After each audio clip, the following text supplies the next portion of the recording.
신명기 15장 말씀의 내용을 우리가 함께 있습니다. 12장에서부터 26장까지의 내용은 신명기 언약서라고 잘 알려져 있는 부분에 해당이 됩니다. 하나님과 자기 백성 사이에 맺은 그 언약의 근거에서 언약의 백성으로 그들이 어떻게 하나님 앞에 살아야 될까에 대한 여러 가르침들을 담고 있는 문서, 이것이 바로 신명기 언약서다, 이렇게 볼 수 있겠습니다. 그 안에 소개되고 있는 내용들인데, 수요일날도 우리가 이 내용들을 쭉 살펴보고 있는 것처럼 이 신명기 언약서의 내용들은 십계명을 근본적인 바탕으로 해서 그 십계명의 내용들을 당시 이스라엘 자손들에게 구체적으로 적용하는 여러 규례들, 그런 법도들을 담고 있습니다. 오늘 읽는 15장의 내용에서는 면제년에 대한 규례입니다. 하나님 백성들에게 특별히 주어진 그런 규례죠. 그리고 또 이어서 중간 부분에 보면 종들을 대하는 일에 있어서도 그런 면제의 규례가 어떻게 적용이 되어야 될까 하는 것을 또 소개해 줍니다. 그리고 마지막 부분은 소와 양의 처음 난 새끼를 어떻게 하느냐 하는 것에 대한 규례입니다.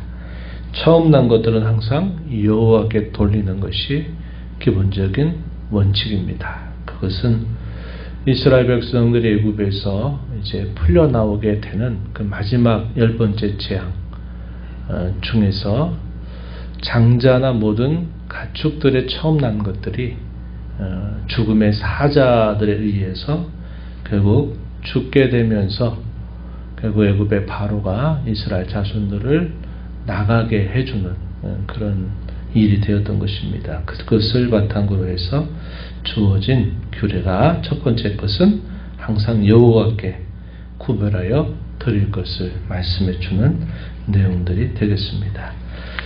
이 면제의 규례에 대해서는 1절부터 11절에 소개가 됩니다. 제7년 끝에 면제하는 말씀을 면제하라고 가르쳐줘요.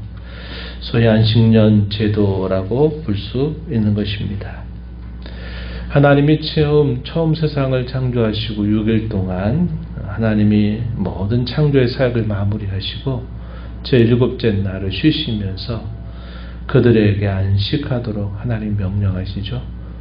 그리고 출애굽 사건 이후에는 특별히 어떤 것에 대한 규례가 더 포함이 되느냐 할 때 우리가 신명기 5장에서 십계명에 대해서 우리가 소개받았던 것처럼 제4계명의 규례 가운데서 하나님께서 창조하신 것뿐만 아니라 하나님께서 그 종되었던 이스라엘 자손들을 애굽에서 구속해내신 그 근거를 따라서 그들이 안식일을 구별하여 지킬 것을 말씀하십니다. 이것을 넓게 연다리로 확대했을 때 이것이 제7년이 되는 해는 이 면제년, 자유하게 하는 해로 그들에게 지킬 것을 말씀하십니다. 이것은 당시 일반적인 고대 근동 사회 사람들이 살고 있는 그 방식과는 전혀 다른 그런 방식을 가르쳐 주고 있다는 겁니다. 1년을 매 마지막 7년을 면제한다. 이것이 상식적으로 봤을 때는 손해가 될 수밖에 없지 않는가. 이게 이런 큰 손실이 있지 않은가. 이런 생각이 당연히 들 수 있는 것이죠. 그러나 여기에는 하나님의 명령과 함께 약속이 주어져 있다는 겁니다. 그 약속에 대해서는 우리가 읽은 본문 속에서도 몇 차례 확인이 되고 있음을 보게 되죠.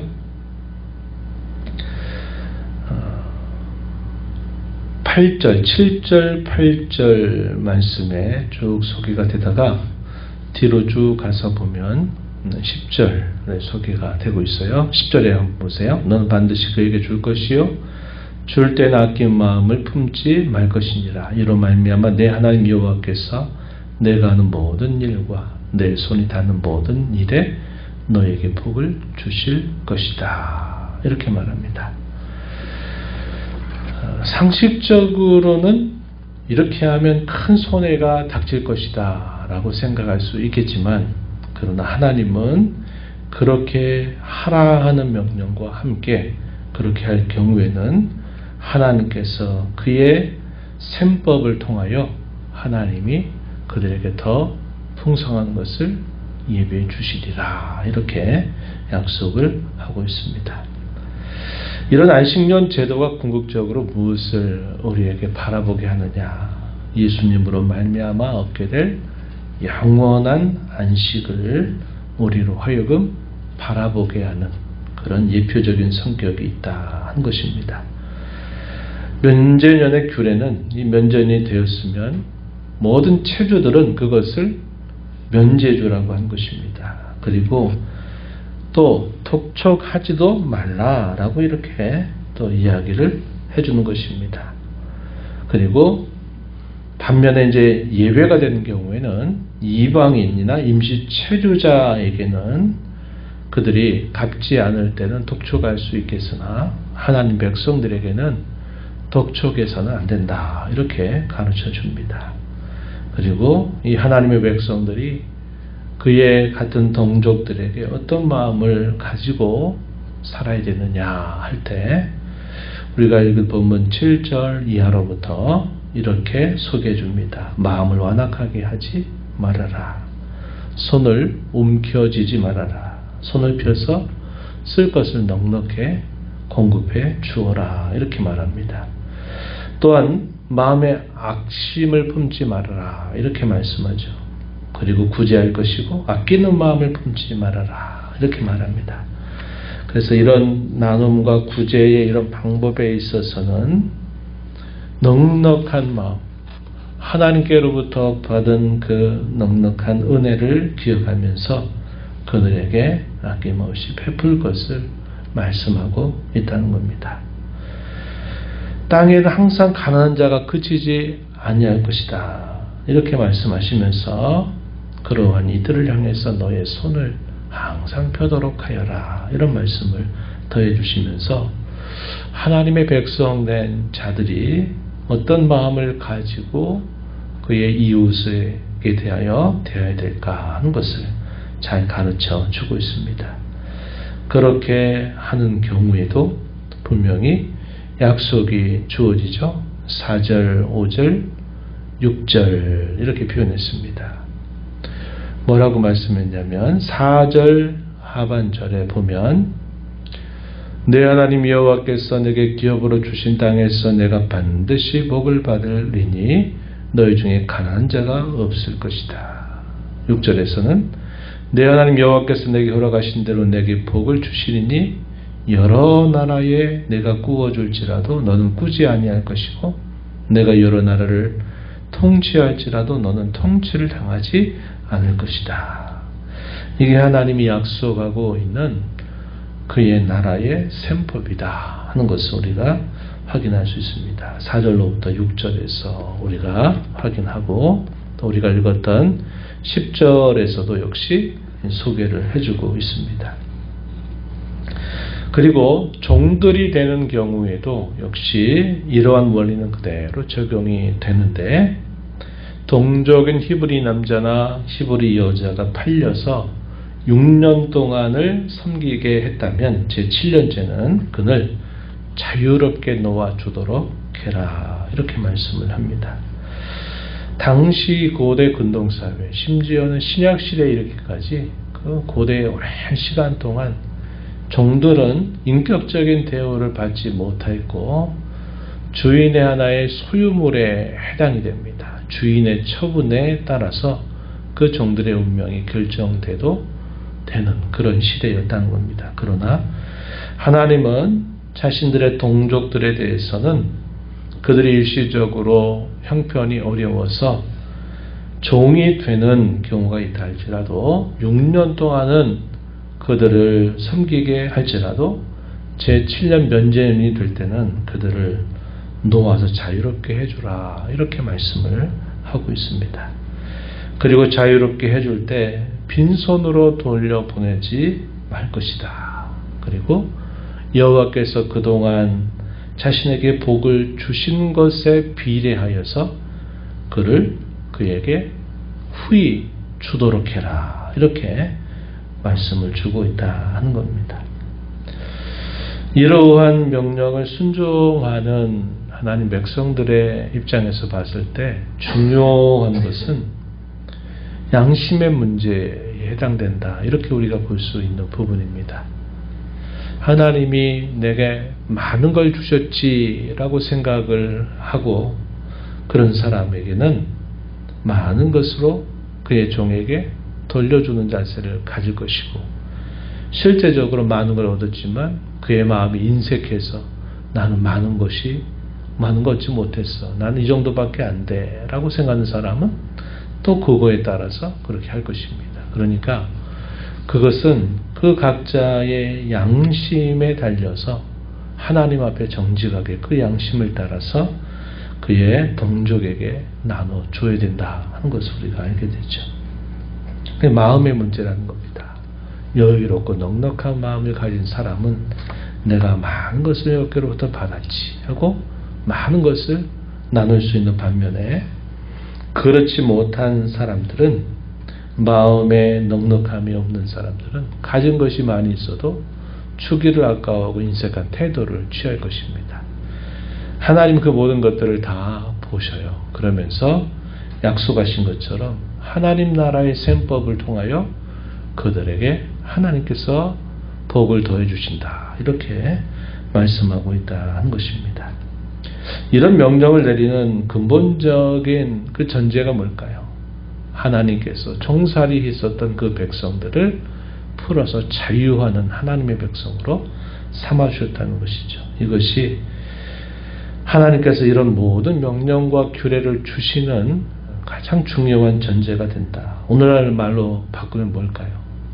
우리를 죄와 진토와 파멸로부터 우리를 구원하셨다는 겁니다. 구원하셨기 때문에 너희는 구원을 받은 자로서 항상 너희의 주위에 있는 사람들에게 그런 마음을 가지고 대하라.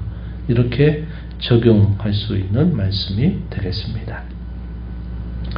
종도를 놓아주는데 이런 경우가 있었어요. 어떤 경우냐? 권리적으로는 하나님의 말씀에 따라서 그들이 자유롭게 될 수 있는 권리가 주어졌음에도 불구하고 나는 자유인이 되지 않고 나는 내 주인을 계속 섬기겠다라고 하는 사람들이 있을 거라는 겁니다. 그럴 때 그런 사람들에게 주어진 특별한 규례는 뭐냐면, 송곳을 가져다가 그 귀를 문에다가 댄 다음에 그것을 뚫는 것입니다. 이것은 일종의 순종서약 의식이다. 이렇게 보는 부분이에요. 이 종들이 자유할 수 있음에도 불구하고 자신에게 대해준 그 주인에 대한 고마움과 감사와 사랑을 담아서 나는 당신과 함께 계속 살겠습니다 할 때 이 귀를 송곳으로 뚫는 그런 의식을 하게 하신 것입니다.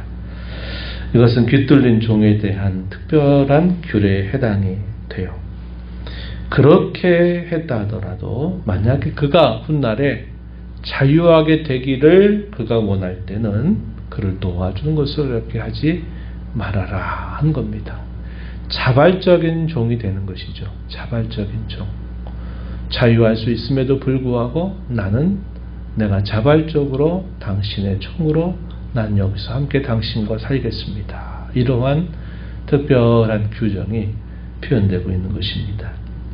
우리가 신약 성경에서 편지를 쓴 사도들의 많은 편지 가운데서 우리가 예수 그리스도의 종이 되었다, 사도이면서 예수님의 종이 되었다라고 말하는 이 종이라고 하는 말 속에는 당시에 그 로마 사회에 있었던 로마법에 의한 종의 규례만 아니라 바로 이 히브리인들이 자발적으로 종이 되겠다 하는 이 깃들린 종에 대한 그러한 배경들이 함께 깔려 있다 하는 겁니다.